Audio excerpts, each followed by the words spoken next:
Le 1er septembre 1939, l'Allemagne envahit la Pologne. L'armée française, sûre de sa supériorité, attend la Wehrmacht, l'armée allemande, le long de la ligne Maginot. La guerre est déclarée. Mais rien ne se passe durant 3 mois. C'est la drôle de guerre. Une guerre sans combat direct, et la ville de Saint-Nazaire se fige dans l'attente. En octobre 1939, Saint-Nazaire voit débarquer les premiers contingents britanniques, qui viennent se battre aux côtés des soldats français. Le 10 mai 1940, l'Allemagne lance une grande offensive sur le Benelux. Les armées françaises sont alors encerclées par la Wehrmacht. 200 000 soldats français sont faits prisonniers. Cette offensive a été baptisée Blitzkrieg, guerre éclair en allemand.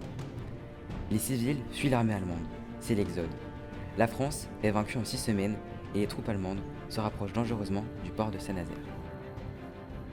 Le 12 juin 1940, un avion allemand largue 2 bombes sur Penweth, causant des dégâts importants. Ce sont les premiers bombardements d'une longue série. Le front de l'Est est enfoncé par les troupes de la Wehrmacht et 4000 soldats alliés refluent vers le port de Saint-Nazaire pour tenter d'embarquer vers la Grande-Bretagne.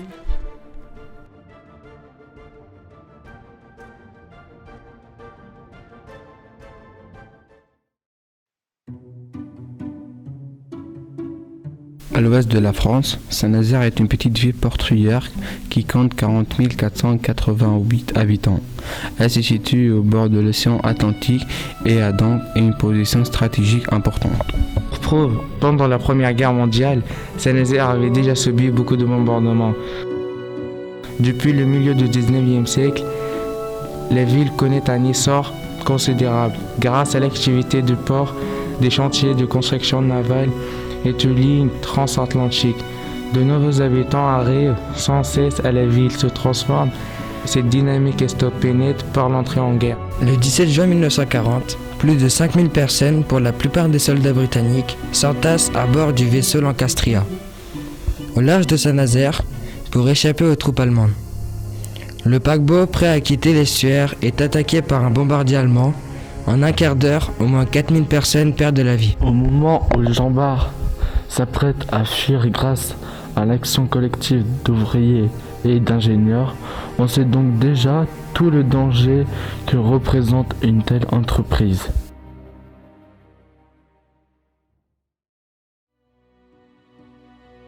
Le Jean Bart a été créé par les ouvriers de la marine. C'est le capitaine de vaisseau Pierre-Jean Ronac qui dirigeait le Jean Bart. C'est un bateau blindé long de 248 mètres et construit pour affronter les cuirassés allemands et des navires italiens. Le Jean Bart peut naviguer à 59 km/h. Il a été conçu pour porter 47 canons, 24 mitrailleuses, 3 hydravions, 2 catapultes. Mais au final, il part sans être terminé, avec seulement 8 canons et 2 tourelles quadruplées. Il était d'ailleurs appelé le cuirassé rouge, car il n'avait pas été peint. Mise en chantier le 12 décembre 1936, dans la nouvelle forme créée par Albert Cacault, des chantiers de la Loire à Saint-Nazaire. Le cuirassé Jean Bart n'est pas terminé au printemps 1940, alors que les Allemands envahissent la France. Les Allemands se rapprochent de l'ouest. Les blindés de la Wehrmacht sont à Rennes le 18 juin et la course contre la montre s'enclenche. L'amiral Rioult, commandant de la marine à Saint-Nazaire, demande à l'amiral Pierre-Jean Ronac de se tenir prêt à appareiller. Le meilleur moment est la marée de 3h du matin. 375 marins et officiers embarquent à bord et on prévient 159 civils, cadres et ouvriers des chantiers qu'ils doivent se préparer au départ.